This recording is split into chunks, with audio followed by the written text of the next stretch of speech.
Coming to you from the vibey Kota Joe Roadhouse in Edenvale, east of Johannesburg this week, let's take a look now at what other food and beverage brands are up to. Currently, we're seeing a Herculean battle of the soft drink giants as the World Cup tournament gets closer.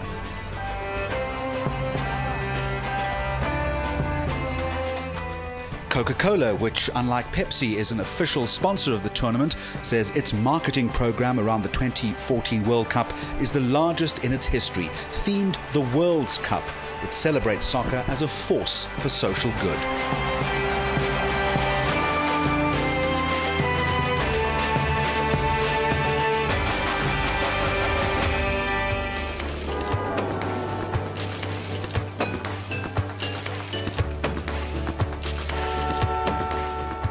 Pepsi's 2-minute spot has a completely different approach, featuring celebrity players and musicians in a light-hearted story set on the streets of Rio.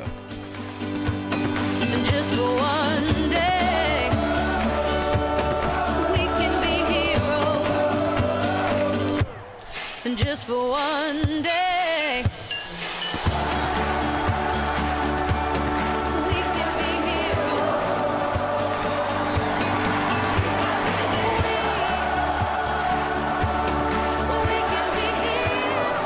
We'll post both ads on our Facebook page and you can let us know which one you prefer.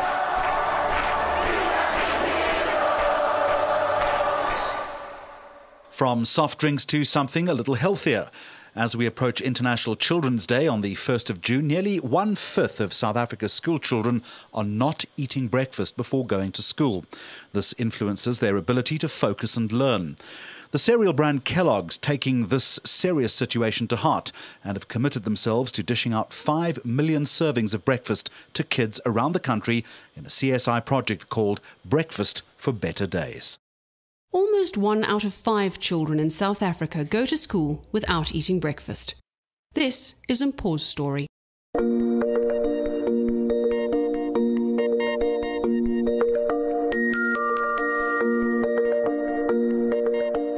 My name is Mpho. I am 7 years.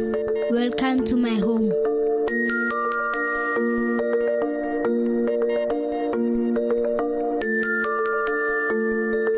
When I grow up, I want to be a policeman because they help people and they keep us safe. This is my mom. She works really hard to help the whole family. I love her very much.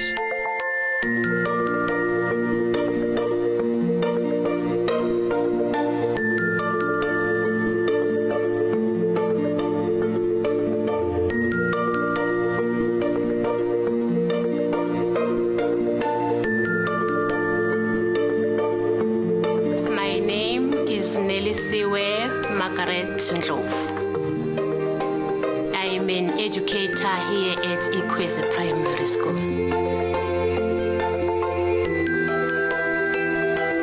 It's not easy for the child to work in an empty stomach. Sometimes they sleep, they don't participate actively because of hunger. It is very important for the learners to get food in the morning.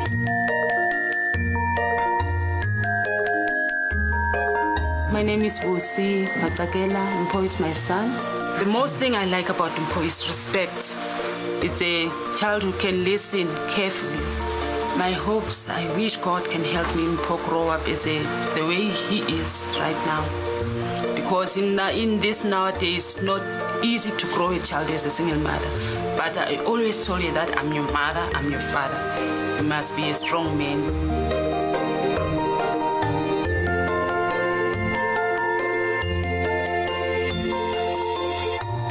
Well, we've been speaking about the Pepsi-Coke World Cup battle, and here in South Africa, 2 of the world's biggest fast food brands have been slugging it out as the giant Burger King chain opened in Gauteng. For days, there have been lines of people wanting to get their hands on the famous Whopper. A little earlier, we spoke to South African Chief Executive Jaye Sinclair. Initially, I was very skeptical about how much more this market could absorb, and really looking at international brands, how flexible they would be coming into Africa. And when we met with Burger King, I think it was 15 minutes into the first meeting, I realized that this brand would work incredibly well in South Africa, and that Burger King understood that you have to be flexible and listen to your local partner. So from there on, we went to getting the legal documents signed, and we opened our first store on the 9th of May in 2013. You know, we never ever thought the market was this strong and would be this robust and wanting of the Burger King product.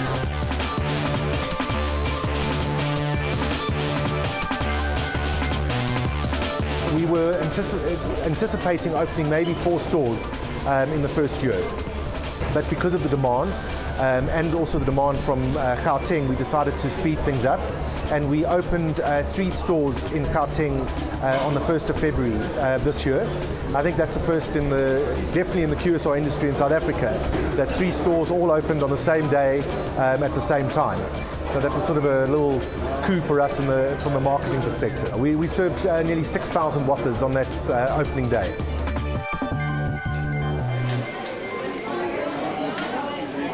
The store's been phenomenal. We're serving between 2,000 and 2,500 people a day in the store. So definitely a big demand for the product.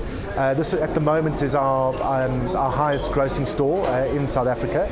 And you know, if you look at the demographic of the people that are here, we've got businessmen, school kids, to people that are on holiday, you name it. They all stand in a queue quite patiently, which is very unusual for Gauteng, but it works very well for us.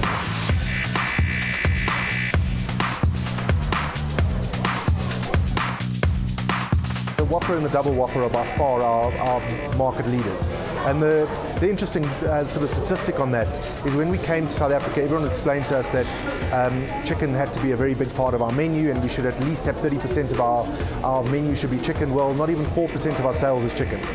If you have a look at it, Cape Town's been open for nearly a year now. We still run queues there.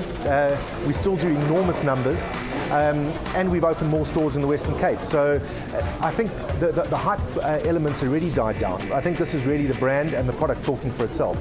And that's really what we have to grow now. We have to get the awareness of the brand out there and let people start tasting the product that we're able to serve.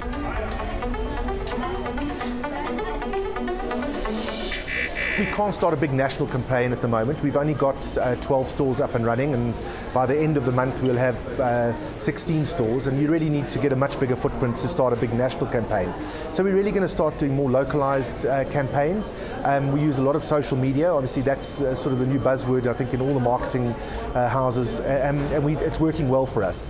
So we do a lot of PR. We try and keep in contact with our customers as much as possible. I think we're nearly up to 80,000 Facebook friends. So we're really going to continue with that and drive the campaign until we're big enough to start a big national campaign.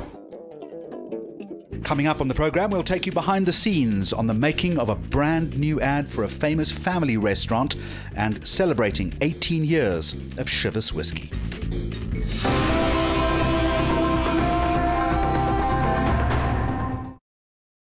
News that moves. ENCA.com.